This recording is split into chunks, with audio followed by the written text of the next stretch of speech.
The weight of 1,000 eyes felt like a physical pressure against her skin. Chloe moved through the grand ballroom of the Sheila Hotel as if she belonged there, a skill she had perfected long before her life had fractured. The dress was the reason, a column of crimson silk that clung to every curve, whispering promises and threats with every step she took. It was a declaration. Not for him, she told herself. For her. The color of a life she was reclaiming, one meticulously curated auction and high-stakes client at a time. She was an art appraiser, one of the best under 30 on the international circuit. Her specialty was authenticating Joseon dynasty porcelain, a niche that brought her into the orbit of men with unimaginable wealth and questionable ethics. Men like their host tonight, Park Min-ho. His collection was rumored to be as vast as his criminal enterprise, and he was courting her to broker the sale of a legendary moon jar. This gala, a glittering facade for his less savory dealings, was the final stage of her professional seduction. A waiter offered a flute of champagne. She took it, the cool glass a steadying presence in her hand.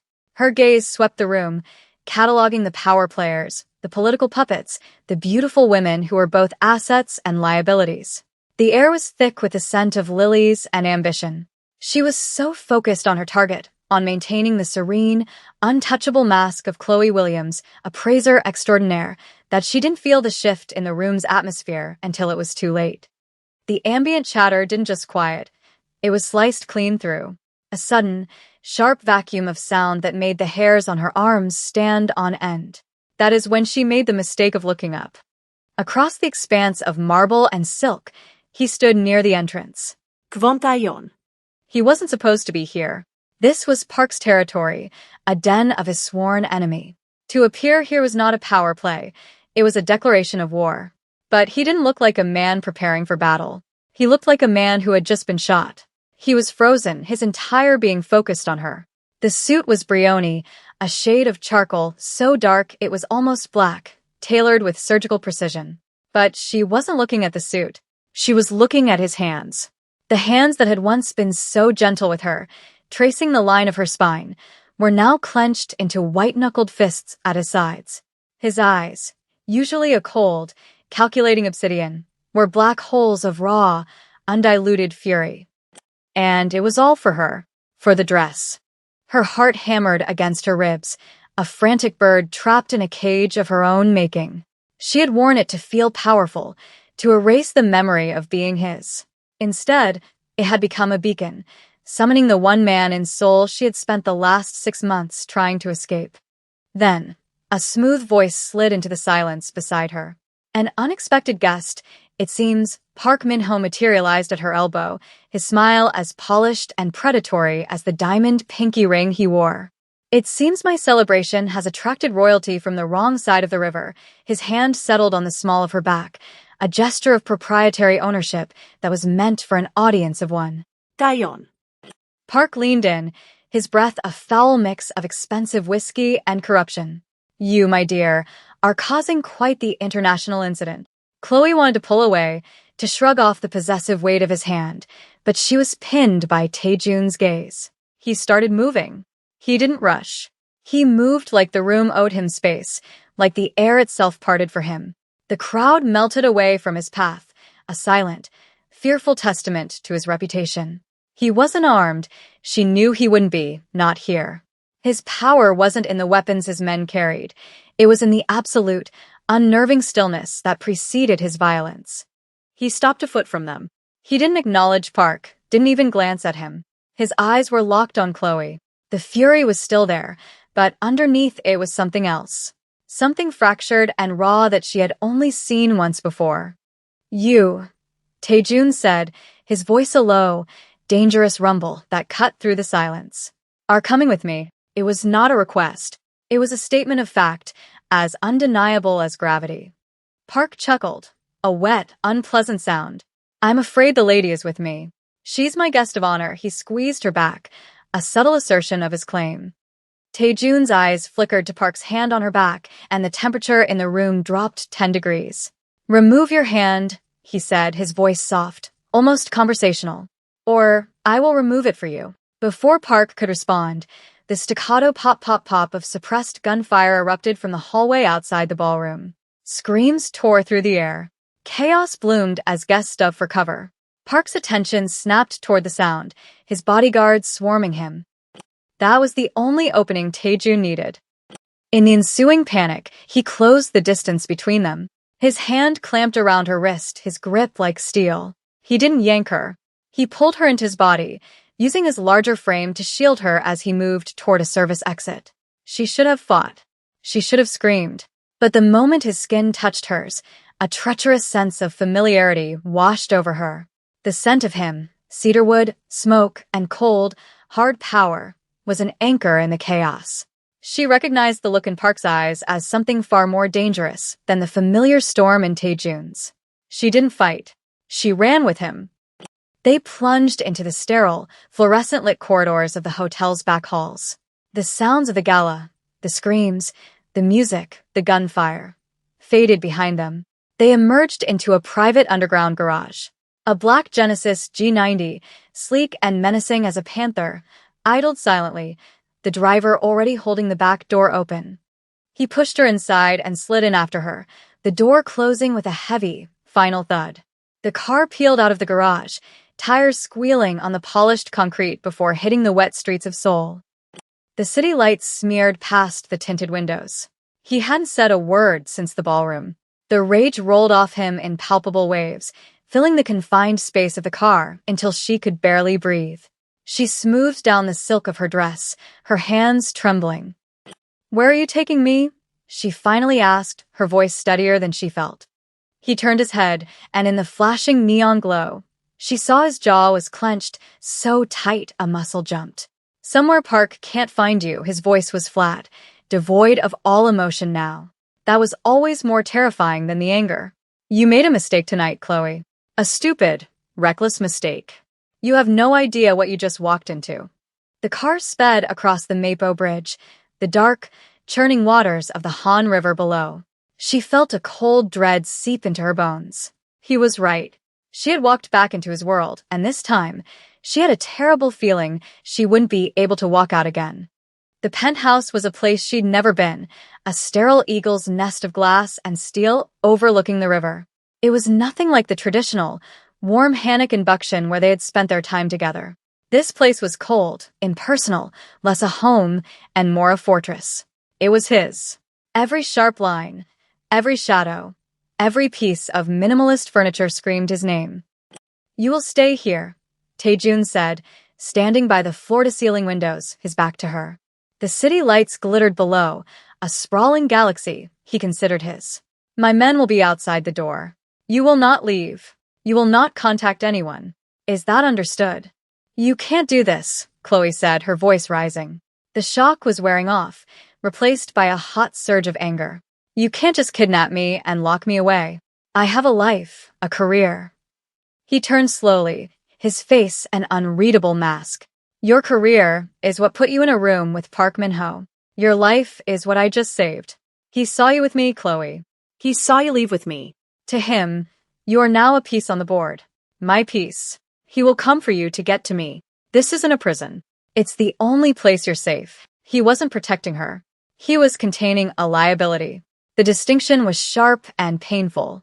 She was a problem he now had to manage. She sank onto a severe leather sofa, the expensive material cold against her bare arms. The red dress suddenly felt garish and foolish in this monochromatic world. Days bled into one another. The penthouse was a gilded cage, luxurious and suffocating. A silent housekeeper brought her meals. A closet had been filled with clothes in her size, all in muted shades of black, gray, and white. A deliberate, silent rebuke of the red that had started all this. Taejun was a ghost. She heard him on the phone sometimes, his voice a low, lethal murmur from behind his closed office door, orchestrating a war she had unwittingly started.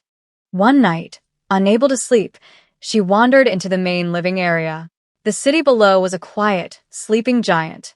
A single lamp was on in his office, casting a warm spill of light across the dark wood floor. She found him there, not on the phone, not working. He was standing by his desk, a bottle of whiskey in one hand, a glass in the other. It was the first time she had ever seen him drink like this, not socially, but with a grim, solitary purpose. His focus was on a small, silver frame on his desk, one she had never seen before. Curiosity warred with her instinct to retreat. She took a tentative step closer. "Go back to bed, Chloe," he said, without turning around. "What is that?" she asked, ignoring his dismissal. He was silent for a long moment. She thought he would order her out again. Instead, he sighed a heavy, ragged sound. A reminder. She moved to stand beside him. The photo was of a young woman, barely out of her teens, with Taejun's dark eyes and a brilliant, unrestrained smile. She was beautiful, and she was wearing a red dress, the exact shade as Chloe's. "My sister," Taejun said, his voice thick with whiskey and something else. Grief. Sujin. He took a long swallow from his glass. She was 17. She loved art, music, all the things that have no place in this life. I tried to shield her from it. I thought I could keep one part of my world clean. He stared out the window, but Chloe knew he wasn't seeing the city. He was seeing the past. Park's father and mine were at war. A territorial disputa. It was ugly, bloody. Park's clan got desperate. They decided to send a message. They didn't come for me. They came for her. His knuckles were white where he gripped the glass. She was on her way home from a recital. They ran her car off the road. It was her birthday. I had just given her that dress. The silence in the room was a living thing, heavy with the weight of his failure. This was his wound. The one vulnerability he carried, hidden beneath layers of bespoke suits and cold control. The woman he had failed to protect. "When I saw you tonight," he said, his voice dropping to a rough whisper, standing next to him, in that color. For a second, it wasn't you I saw. Understanding crashed over Chloe with the force of a physical blow. His rage hadn't been about possession or jealousy. It had been about terror.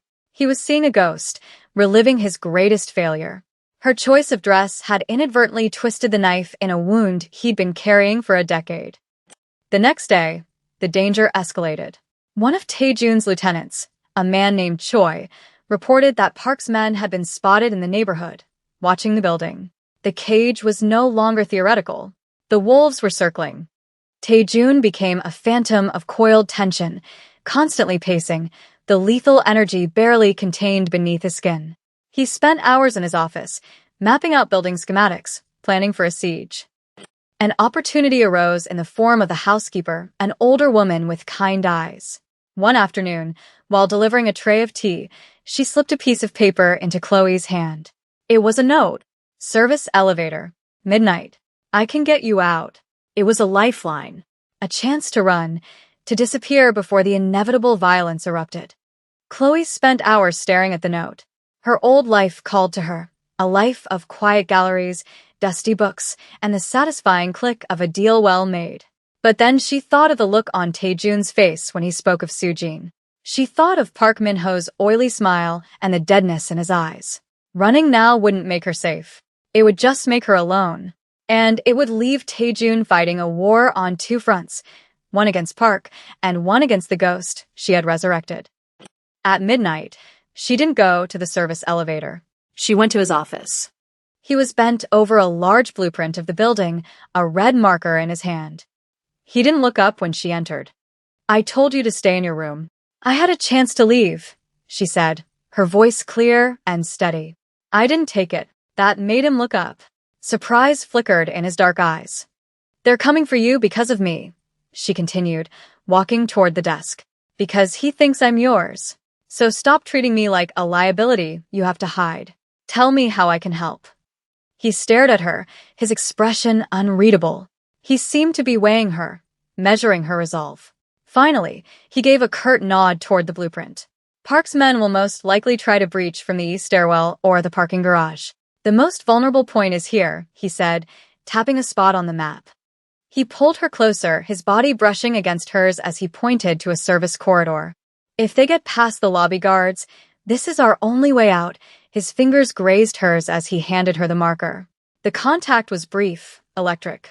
His scent, that intoxicating mix of cedar and storm, filled her senses. He was so close she could feel the heat radiating from him, see the flecks of gold in his obsidian eyes she'd forgotten were there. Their eyes locked over the map of his fortress. The silence stretched, thick with the weight of their shared history and the unspoken tension of the present. It was a moment of pure, undiluted connection, more intimate than any touch. He was the one who broke it, clearing his throat and stepping back, his mask of cold control snapping firmly back into place. But the crack had been there. She had seen it. And she knew, with a terrifying certainty, that her decision to stay had changed everything. The re-hook, when it came, was not a bullet but a flower. A package arrived, addressed to her. Choi, Taejun's ever-present head of security, inspected it with the caution of a bomb disposal expert before handing it over. Inside, nestled on a bed of black satin, was a single, perfect red rose. Its petals were dried and brittle, its stem snapped. It was a message from Park Min-ho, a quiet, chilling promise. He knew where she was, and he was coming. The threat was no longer about territory or business. It had become deeply, terrifyingly personal. It was about taking what belonged to Kwon Tae-jun. The attack came 2 nights later. It was swift and brutal.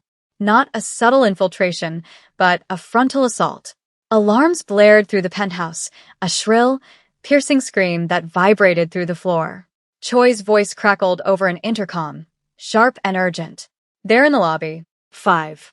No, 6 of them. He's with them. He, Park. Taejun moved with a terrifying economy of motion. He grabbed Chloe's arm, his grip firm but not painful, and pulled her toward the back of the penthouse. The panic room. Now. They were halfway down the hall when the elevator doors at the far end dinged open. 2 of Park's men, dressed in black tactical gear, stepped out, raising their weapons. Taeyeon rykte instantly. He shoved Chloe behind him, his body a solid wall, and drew a sleek, black pistol from the small of his back. The hallway erupted in a cacophony of gunfire. Plaster exploded from the walls. Chloe pressed herself against Taejun's back, her heart trying to beat its way out of her chest. She could feel the recoil of his weapon through his body, smell the sharp cordite in the air. A searing heat sliced across her upper arm. She gasped, a sharp intake of breath. It was a graze, nothing more, but the sight of the crimson welling up on the sleeve of her white blouse made the world tilt. Taejun saw it. He glanced back, his eyes catching the splash of red against the white fabric. And something inside him broke. The cold, calculated precision vanished, replaced by a primal, unrestrained fury. It was the look of a predator whose territory had been invaded, whose kill had been threatened. With a low growl, he moved. He was no longer just defending. He was hunting. He dispatched the 2 men with a lethal efficiency that was both horrifying and mesmerizing to watch. He got her into the steel-walled panic room, sealing the heavy door behind them. The sound of the firefight outside was muffled, distant. He ignored it. He pushed her gently onto a small bench, his movements urgent as he ripped the sleeve of her shirt to examine the wound. "It's just a scratch," she whispered, her voice trembling. His hands, usually so steady, were shaking slightly as he pulled a medical kit from a cabinet. "He touched you," he snarled, his voice a low guttural sound. He put his hands on what is mine. As he cleaned the wound, his touch surprisingly gentle, Chloe noticed his laptop on a small desk, left open in his haste. The screen showed a dozen surveillance feeds from an external property.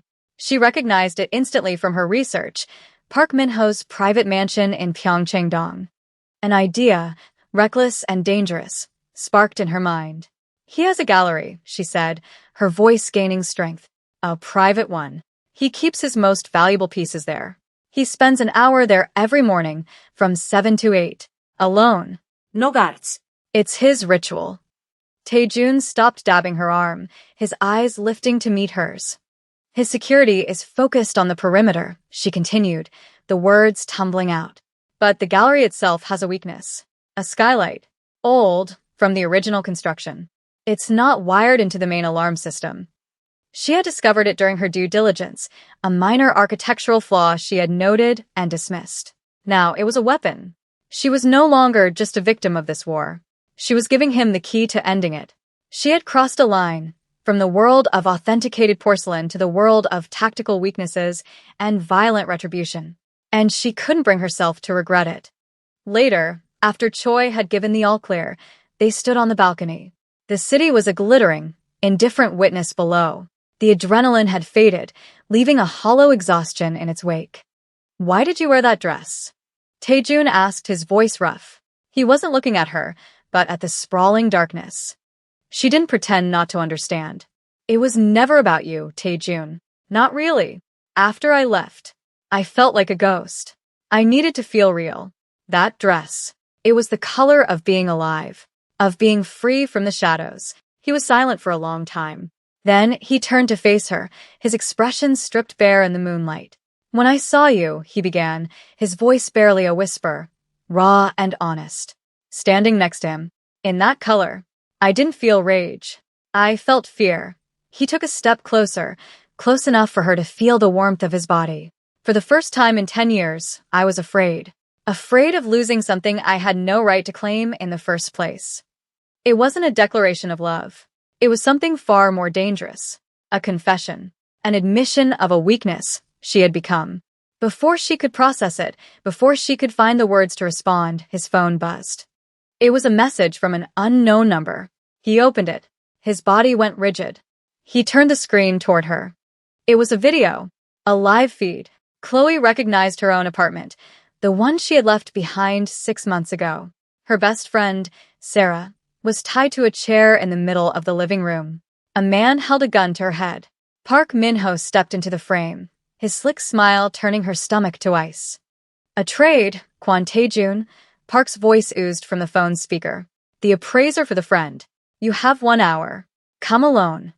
The final move had been made, and the target wasn't him. It was her soul.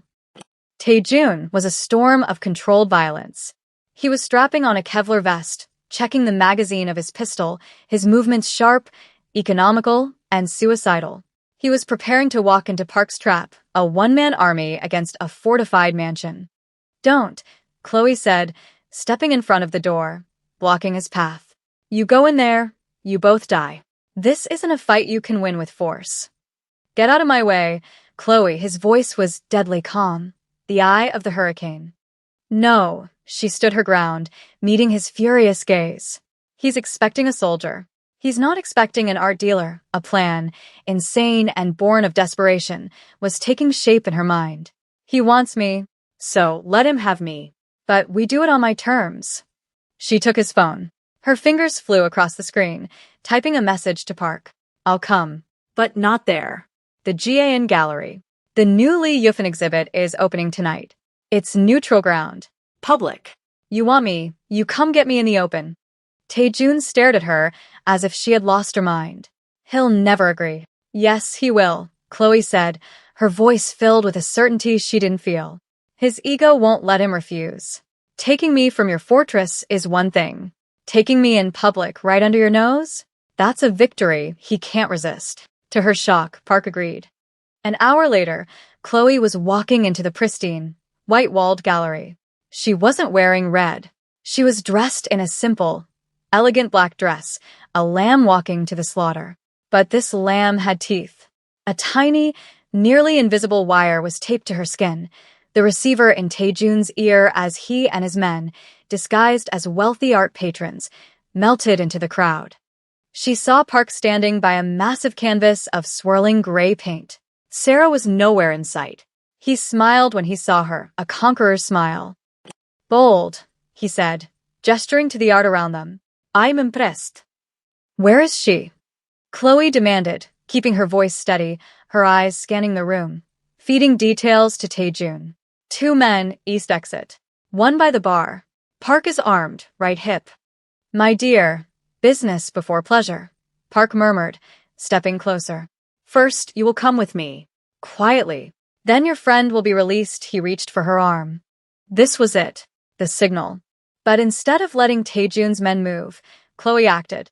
With a sudden, sharp movement, she spun away from Park and slammed her elbow backward into the glass case of a delicate porcelain vase behind her. The sound of shattering glass was like a gunshot in the hushed gallery. People gasped. Security guards shouted. their attention immediately drawn to the destruction of a priceless artifact. The chaos was her own creation. It was the distraction Taejun needed. His men moved. The polite facade of the art opening dissolved into a blur of swift, brutal action.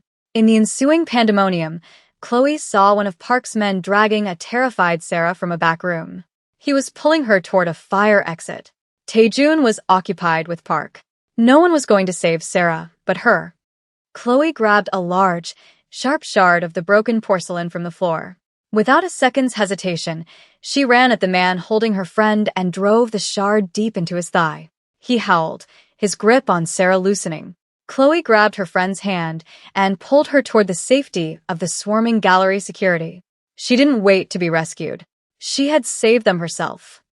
In the aftermath, with Park's men in custody and his power in the city shattered, Taejun found her standing by the broken display case. He was bleeding from a shallow cut on his temple. His suit was torn, but his eyes were clear. They were fixed on her with an expression she had never seen before. Not fury, not passion, but a profound, unnerving respect. "He underestimated you," Taejun said, his voice low. He reached out, gently brushing a stray curl from her face. "So did I." He looked at the chaos she had orchestrated, at the decisive, violent way she had saved her friend. "You are not my weakness, Chloe." His thumb stroked her cheekbone, a touch that was both a brand and a surrender. "You are my damn fortress." The cost of that night was absolute. Her career was over. Her name was now irrevocably linked to his. The quiet, orderly world of art and auctions was a country to which she could never return. She had seen the man behind the mask of the Mafia boss, and in doing so, had revealed a part of herself she never knew existed. He, in turn, had laid his empire bare for her, broken every one of his own rigid rules, and exposed his deepest vulnerability to his enemy, all for her sake. Nothing in their world was free. They stood in the silence of his penthouse. The city lights below were quiet witnesses to the wreckage and rebirth of their lives. Her black dress from the gallery lay on the floor, a stark reminder of the lines she had crossed. He hadn't asked her to stay. He didn't have to. The question hung in the air between them, more powerful than any words. She walked to the vast window, looking down at the sprawling, glittering map of his empire. A kingdom built on shadows and blood. It should have terrified her. Strangely, it did not. She turned to look at him. He was watching her, his expression a fierce mix of possession and reverence. This wasn't a surrender. It was a choice. A deliberate, dangerous step from the life she had known into the one that was waiting. It wasn't a fairy tale ending. There were no white knights here, only a king in a realm of darkness who saw her as his queen. She met his gaze, and for the first time, she didn't see a monster. She saw a man who would burn the entire world to the ground for her. And she knew, with a terrifying, exhilarating certainty, that she would be the one to hand him the match.